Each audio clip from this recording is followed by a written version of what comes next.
Record of Fugitives, July 1856, from the papers of Sidney Howard Gay. Read by Frank Blissett. July 7th. Isaac Foreman from George Brown's of Norfolk. One John Gibbs engaged the captain of a schooner to take off a party of 13.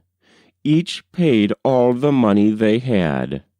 Isaac left a wife and 2 children, but was badly treated and expected to be sold. William Seymour, from William Taylor's, Norfolk, left a wife. Anderson Williams, from heirs of Archer Briggs, Norfolk. Hard treatment and expected to be sold. All to Albany, $5. July 8th. Rebecca Louis, from Eliza Anderson's, Norfolk, dry goods dealer on 6th Street. Her husband is in Boston. Left a son of 15 behind, whom she hopes to get off somehow. Sent to Boston. Elizabeth Tompkins, from Arthur Cooper's, clergyman, of Norfolk. Her mother and husband objected to her coming away, and the latter threatened to betray her, and took away all her money. The mother, however, persuaded him to do nothing worse, and the captain of the schooner gave her her passage. Has a brother-in-law in New Bedford, sent there.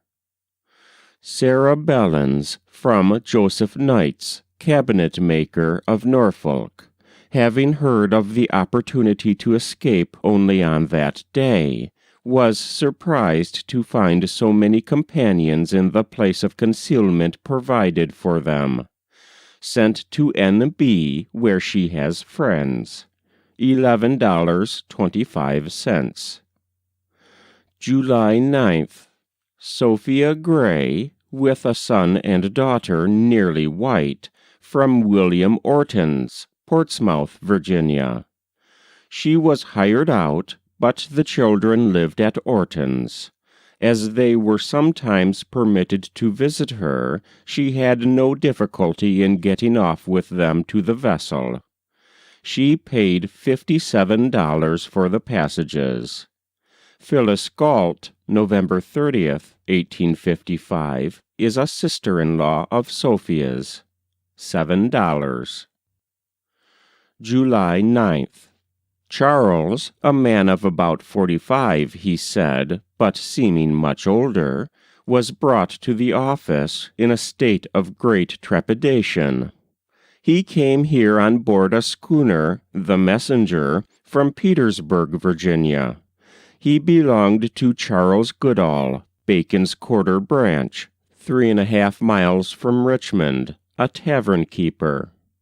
Charles says he has had a hard life and long wished to be free, and has tried to run away before.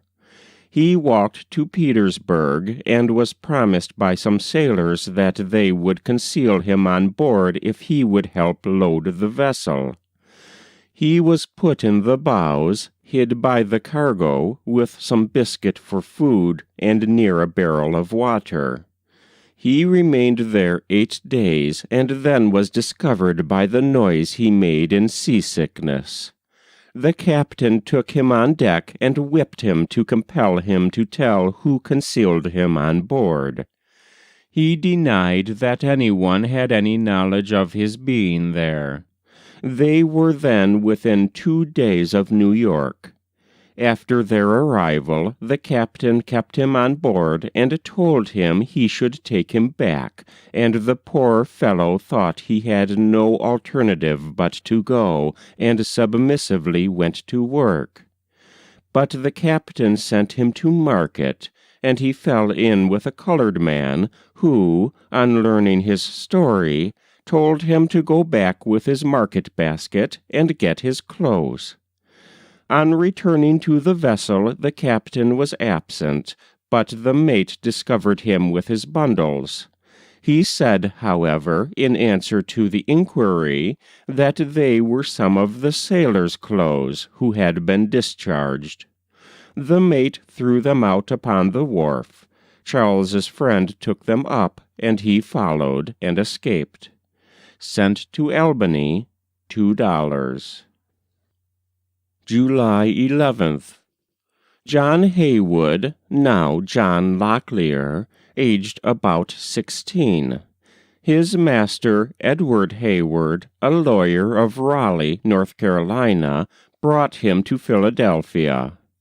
Hayward is a sporting character and comes north every summer. He is now in this city. At Baltimore he was joined by a man by the name of Vic, who was to travel with him. John overheard his master say to Vic that he expected someone would fool him, John, off, to which the other replied that he was not damned fool enough to go. Hayward has asked John if he would run away. "Of course," said John. "I told him no." Nevertheless, from a child he had always determined to be free, and had often told his mother that he should run away the first chance he could get. He had a brother who escaped about 18 months since, and was last heard of at Chicago on his way to Canada. His master, John says, was tolerable hard himself, but his wife made him a heap worse. She used sometimes to attempt to whip John, but he wouldn't be whipped by, so she would compel her husband to do it. He had a brother, called Caswell, whom his mistress once attempted to punish. In defense, Caswell struck her, when she took a knife and cut him in the face.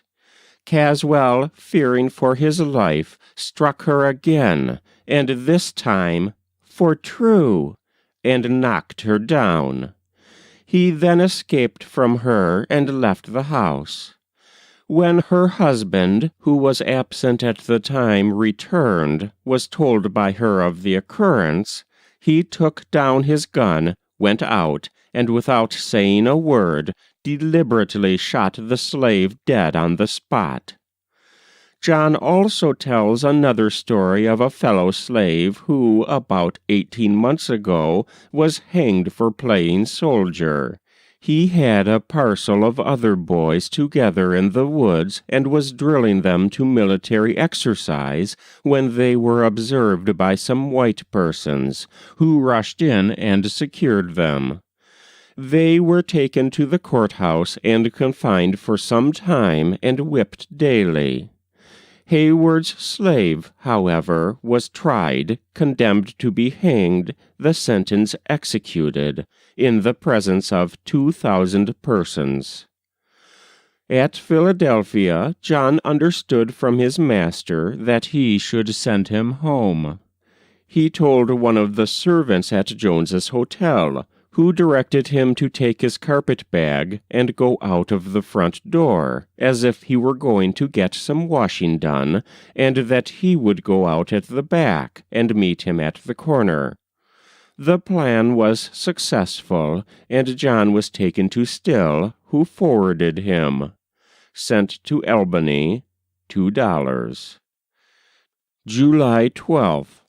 Harriet Taylor, with 3 children. Dr. Burand of Norfolk, owner, claims to be free by the will of her former mistress, Amy Keeling. Her husband Taylor escaped last year and went to New Bedford. He is now a servant in Philadelphia, but means to join his family as soon as his term of service expires. He has been successful, and found a messenger to his wife, who was fortunate enough to get off with the children. July 22nd. James Morris of Norfolk, bondman of Anne McCourt, widow, left a wife and one child, and had been married about 14 months. He heard that he was to be sold, and so escaped. He has been sold 3 times, and always hired out, receiving of his wages about 25 cents per week, with which to clothe himself. With him was Matthew Bottoms, Plymouth, North Carolina, Samuel Simmons, owner. His master was sold out by the sheriff, his slaves only being left to him, and these he determined to take to Arkansas. Heard from his brother of an opportunity to escape by vessel, which he embraced. Also Peter Hines of Edenton, North Carolina, Elias Hines, owner. He was left by his master in charge of the house while he was away at court. He locked the door, leaving the key where it could easily be found, and left. He walked to Elizabeth City, and was once seized when asleep by the roadside by a white man as a fugitive. He denied it, and asserted that he was on his way to Elizabeth City to pay some money for his master, but consented to go quietly to jail if the man wished it. The fellow seemed satisfied, and left him. At Elizabeth City he hired a horse and buggy of a colored man who drove him to Portsmouth. Here he crossed to Norfolk, where he lay in concealment 5 weeks, till a vessel came along on which he got a passage. Also James Monroe Williams of Southend, North Carolina, Matchell Taylor, owner. His brother, who had bought himself, informed him of this opportunity. All of the above came by vessel from Norfolk. Sent to Albany, $8. July 23rd. More of the same company arrived. Thomas Cooper of Portsmouth, slave of Widow Bentwell, who threatened to sell him. Leaves wife and child behind. Nathaniel Bowser, same place, slave of Casey Reston, who talked of buying a plantation in Louisiana and selling all of his Negroes who were not willing to go with him. Nathaniel says his master was a hard man and growing harder as he grew older. He paid him $10 per week for his time and found himself. Charles Thompson, the leader of this company, a short, stout, black man, not remarkable in appearance, who has been engaged for a year past in making up cargoes for this vessel. He brings his children with him, but leaves a wife. Sent to New Bedford, $12. July 28th. Richard and Isaac Reed, the first slave of Anna Burgess of Kent County, Maryland, the second of B.F. Henstry, who threatened to sell him to the South. Richard left wife and children behind him. George Spearyman, alias Thomas Johnson, escaped from a Negro trader of Richmond, Virginia. Has money, went to Boston. The roads cost $4.20. July 29th. David Green, alias George Tyler, of Fauquier County, Virginia, near Warrenton. Started with 7 others and had traveled about 100 miles when they were attacked by a party of white men. In the fray lost his overcoat, pistol, and money. James Johnson, alias William Gilbert, and Sarah, or Harriet, his wife, both from Washington, D.C. He belonged to one Thomas Walker, she to another master, whose treatment of her prompted them to leave. Valentine Spires, alias John Wesley, slave of Dr. Jesse Spires of Dunwoody County, Virginia. left at Christmas and remained all winter in Washington. 4 persons to Albany, $8.50. That was Record of Fugitives, July 1856, from the papers of Sidney Howard Gay. Read by Frank Blissett.